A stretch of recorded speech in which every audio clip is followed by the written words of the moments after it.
All right. Shalom Yasharala. Before we get started, we don't give all praises, honor, and glory to Yahweh, Bahashem, Yahweh Shai, Bahashem Rakakwadash, and double honors to the apostles, the bishops and elders of Great Millstone, the teaching of well. Peace and citation to the full elect. Back another video, another lesson. All right. And the title of this one's gonna be called "We Are Closer to World War III than most people realize," and it's gonna be a response to this article that I got pulled up from End Time Headlines.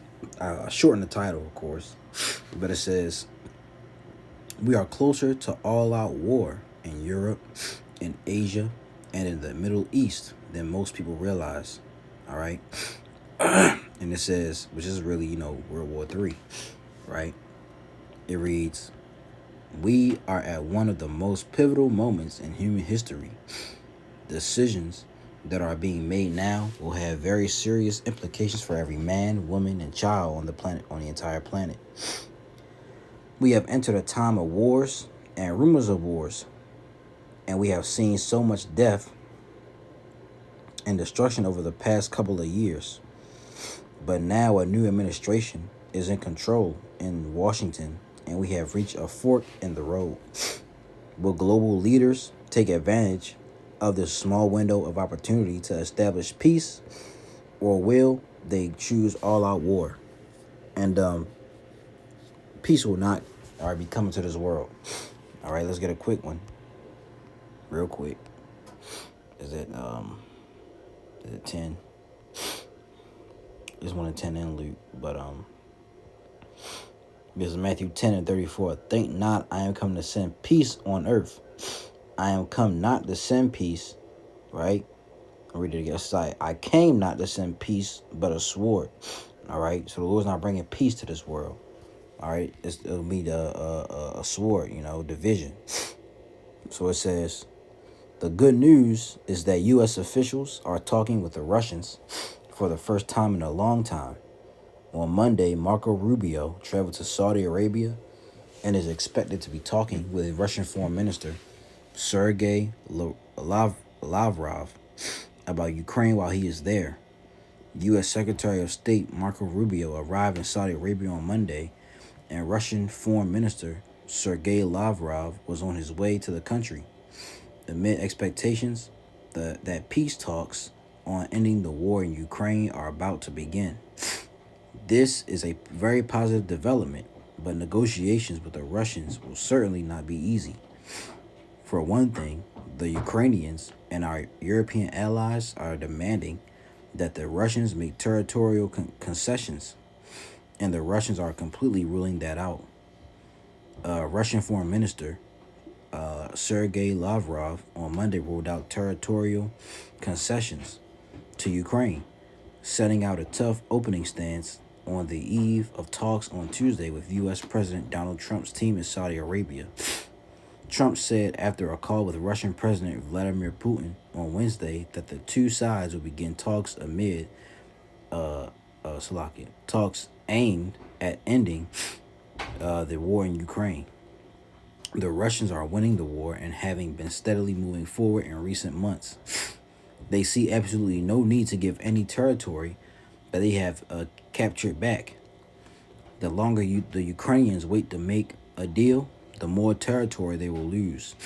All right, so we're on the verge, but just World War III is prophecy. We're on the verge of World War III. And we know before World War III happens, the mark of the beast has to come. All right, let's get let's read this first, Matthew 24. All right, this is Matthew 24 and verse I'm gonna start at 4. It says, "And Yahweh Shai," all right, that's the son, that's the Savior's name, the Messiah, who the world ignorantly calls Jesus Christ. All right, his name was Yahweh Shai. Okay. It says, "And Yahweh Shai answered and said unto them, Take heed that no man deceive you, for many shall come in my name, saying, I am the Messiah, and shall deceive many. And ye shall hear of wars and rumors of wars. See that ye be not troubled, for all these things must come to pass, but the end is not yet. So it's good. It has to, it's going to happen, but the end is not, is not here yet. A lot of other prophecies has to happen. Jacob's trouble, you know, the mark of the beast, of course, then World War III. And then after that, but in the midst of that, our Lord Yahweh Shah will return. It says, for nation shall rise against nation, and kingdom against kingdom. And there shall be famines and pestilences and earthquakes in divers places. All these are the beginning of sorrows. So we're in the beginning stages, all right, of wars and, different things happening. As you see out in the world, a lot of death is going out. People are rising up against, in different countries, taking to the streets, right? Different things are happening. Planes falling out of the sky, as we see. Recently it was just an accident. I think it was in Iowa, something like that. I-80. I don't know where that's at, but that's somewhere in the Midwest. Truck was exploded. A lot of different, things are happening. Some of these things Esau sets up, but a lot of these things just on the, all of it is set up, but it's through, Yahweh Shem Yahweh Shai. That's on the left hand side. You see? But let's get Revelation 16. It's a lot for sniffling.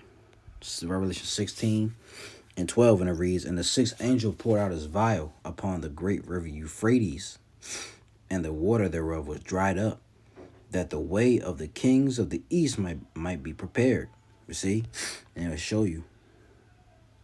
We'll get to that. All right, I looked it up. River Euphrates drying up. It says the Euphrates River is drying up due to, that's what they say, due to sea change, dams, and water mismanagement. The river's flow has decreased by about 30% each year, according to the United Nations Development Program report.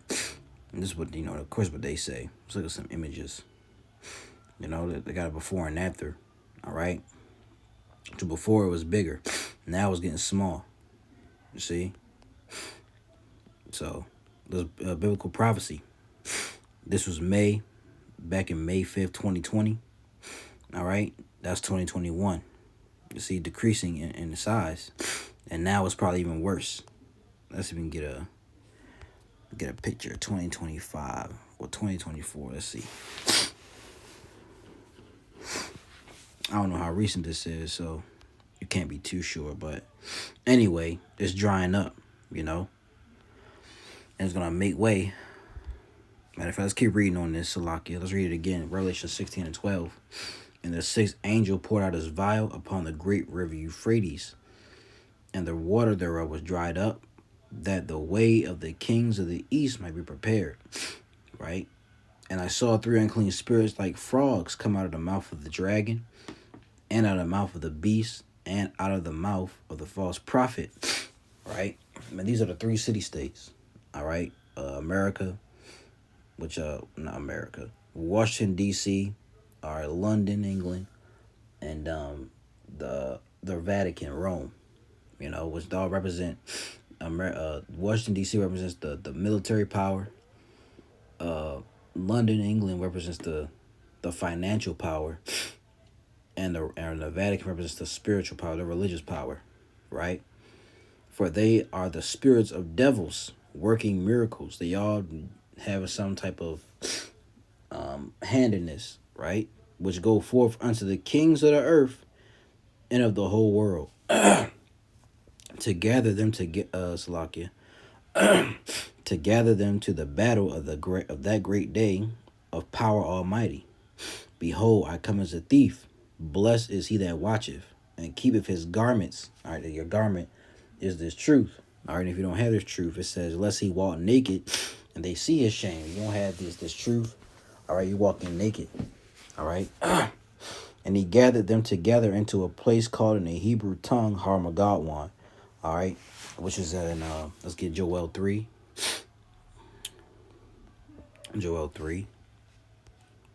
All right, and 9. It says, This is what it says. It says, proclaim ye this among the Gentiles, right, the other nations. Prepare war. Wake up the mighty men. Let all the men of war draw near. Let them come up. Beat your plowshares into swords, and your pruning hooks into spears. Let the weak say, I'm strong. The Lord is saying, make, weapons for yourselves, right? And these are like farming tools, you know. Assemble yourselves and come, all ye heathen, and gather yourselves together round about. Thither cause thy mighty ones to come down, O Yahweh. That's the Lord's name. All right, the Heavenly Father's name is Yahweh. Let the heathen be wakened, and come up to the valley of Jehoshaphat, for there will I sit to judge all the heathen round about. You get this word Jehoshaphat. In the Hebrew, it's Yahweh Shaphat, meaning what? Yahweh. All right, Yahweh. All right.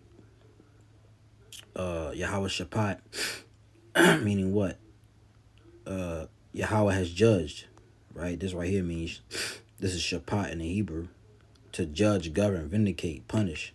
All right.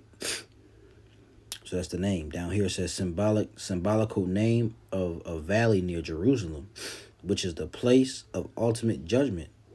Maybe the deep ravine which separates Jerusalem from the Mount of Olives, through which Kidron flowed. All right, let's see if we can get all right, let me get rid of that now. Valley. Well, we can put that in.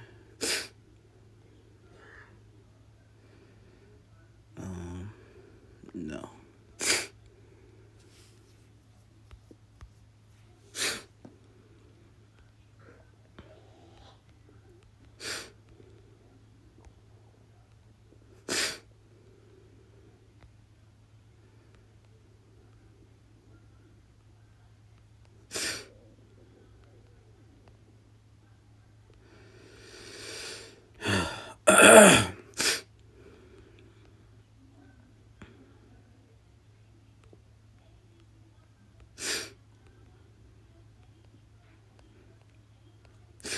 I'm sorry. Try to get a picture of it, but it's all good. Let's go back. Read it again. Let the heathen be wakened, and come up to the valley of Jehoshaphat, or Yahweh Shaphat, for there will I sit to judge all the heathen round about. Put ye in the sickle, for the harvest is ripe. Come, get you down, for the press is full, the fats overflow, for their wickedness is great. Multitudes in the valley of decision, for the day of the Lord is near in the valley of decision. You see, this way you want to judge all the heathen at, man. All right, World War III is going to break out. You see that? Let's read an NLT version. It says, say to the nations far and wide, get ready for war. Call out your best warriors. Let all your fighting men advance for the attack. Hammer your plowshares into swords, and your pruning hooks into spears. Train even your weaklings to be warriors. All right. It says, come quickly, all you nations everywhere. And, a lot of these nations at first, they were weak, A lot of different nations, they didn't have a military power. They didn't have nuclear weapons to stand up to America. Now they do, It says, read it again. Hammer your plowshares into swords, and your pruning hooks into spears. Train even your weaklings to be warriors. Now these Eastern nations, like North Korea, China, Russia, they've been, a strong nation, but Iran, right? Some of the Middle Eastern countries, they were weak at first, but now they have strong military might to stand up for themselves. Come quickly, all you nations everywhere, gather together in the valley. And now, O Lord, call out your warriors. Let the nations be called to arms. Let them march to the valley of Jehoshaphat. There I, the Lord, will sit to pronounce judgment on them all. Swing the sickle, for the harvest is ripe. Come, tread the grapes, for the winepress is full. The storage vats are overflowing with the wickedness of these people. Thousands upon thousands are waiting in the valley of decision. There the day of the Lord will soon arrive. You see that? So we're close to World War III than people realize, man.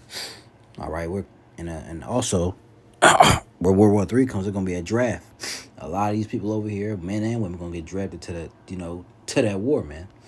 You ain't gonna make it back. You see. Let's now get Jeremiah 51.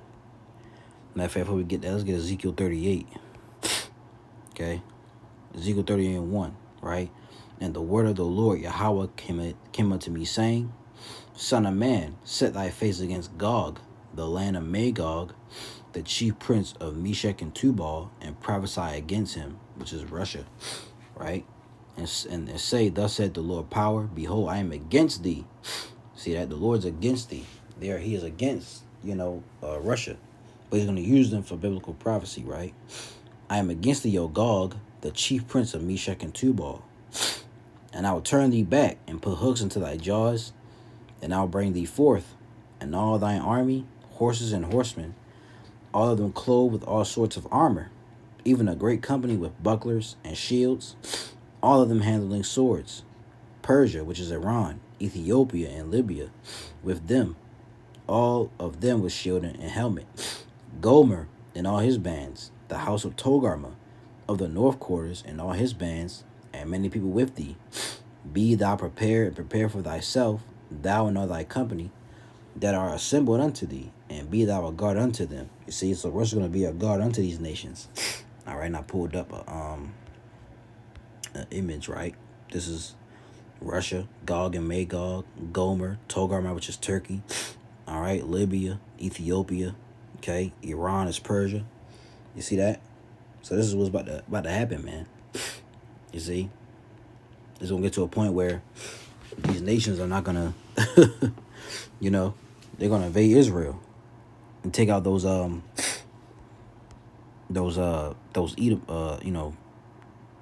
48ers is what we like to call them.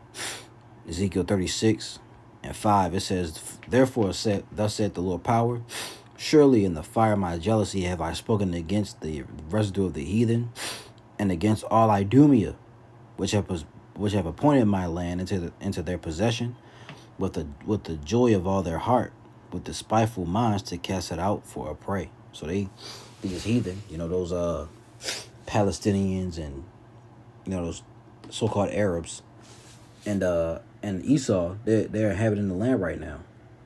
And it's gotta be cleansed out. You see? So now let's get Jeremiah 51. All right. And 27, I started 25. Behold, I'm against thee, O destroying mountain. Speaking of America, saith the Lord, which destroyeth all the earth. How do they destroy all the earth? They do that by going to these different nations, and destroying them economically. What's that word I'm looking for? They go to these other nations and it's a word I'm trying to think of. They try to set up their philosophies, the trans agenda, the Mo agenda, feminism, right? they go to these other with their ideologies. That's the word, right? And that's how the whole earth is destroyed. A lot of these nations, that's why they hate America. And I will stretch out my hand upon thee and roll thee down from the rocks, and I will make thee a burnt mountain. Meaning what? The Lord's gonna take down this kingdom. He's gonna they're on high right now, but the Lord's gonna bring them down bring them down low. And they shall not take thee of a stone for a corner, nor a stone for foundations. But thou shalt be desolate forever, saith the Lord Yahweh Ba'Shem Yahushai. Excuse me. Verse 27. Set ye up a standard in the land, blow the trumpet among the nations, prepare the nations against her, call together against her the kingdoms of Ararat, which is a Turkey, many in Ashkenaz, I believe that's Germany. Appoint a captain against her, cause the horses to come up as the rough caterpillars. Prepare against her the nations with the kings of the Medes, which today represents Russia. All right, the captains thereof, and all the rulers thereof, and all the land of his dominion. You see, so this is what's about to happen, man. All right, we're closer to World War III than people have realized. And a lot is going on right now. Let me see. Yep. Uh, they got hostages and stuff like that. Israel-Iran war. Iran files third direct attack on Israel. Let's see. See what they talking Our about. top story tonight on Gravitas comes from West Asia. Iran has openly threatened to strike Israel for a third. Let me see. This is recent. What's today? Yep, this is recent. All right.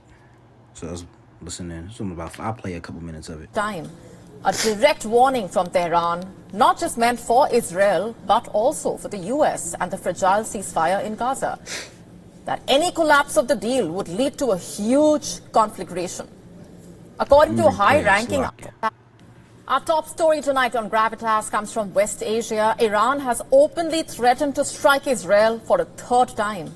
A direct warning from Tehran, not just meant for Israel, but also for the US and the fragile ceasefire in Gaza, that any collapse of the deal would lead to a huge conflagration. According to a high-ranking IRGC commander, in fact, a third direct strike on Israel is inevitable. IRGC Deputy Commander Ali Fadawi stated that the attack, codenamed True Promise 3, would happen, quote-unquote, at the right time, without providing further details. In fact, Iran has already launched 2 significant missile attacks on Israel in the past year, making this threat all the more serious. In April, Iran unleashed over 300 missiles and drones towards Israeli military installations as a retaliation for the killing of 2 of its generals in Damascus. And then in October, Iran launched Operation True Promise 2, firing around 200 missiles in response to the assassination of key Iran-backed leaders, including former Hezbollah chief Hassan Nasrallah. That was recent. Those killings that happened. Of what's the name she just said? I forgot his name. Hasmani. I forgot how she said it, but those are recent. That happened. And this is where we at. So you can go more into it if you like. All right. Even Trump, Trump issues ultimatum, says hell will break out if hostages aren't released. So this is where we at.